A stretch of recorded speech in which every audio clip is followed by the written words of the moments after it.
Aurtengo proiektua bi zutabetan banatzen da. Alde batetik eskoletako irakasleen formazioa hobetu, 10 irakasle nahi dira ikasturte oso batean formatu, eta bigarrena eskoletako jantokiak doain eskaini. Zeintzuk dira eta zenbat onuradun zuzenak, beti ikasleak. Ez ditugu haur guzti hauek ikusten. Ez, baina hor daude, egunero beraien zailtasunei aurre egiten. Eta guk sailetarrok beraien aldamenean egon nahi dugu. Eta zuk, zer aukeratzen duzu? Laguntzan parte hartu nahi duzu? Begira, hona hemen zenbait aukera.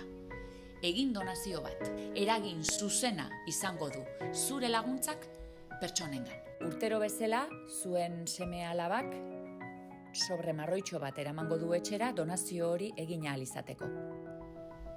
Egin zaitezke bazkide. Bideoaren deskribapenean proegako bazkide egiteko esteka aurkituko duzu. Eta mundu eder baten eraikuntzan eragina izango duzu. Mila esker, Sailetar familiko kide izateagatik. Aio!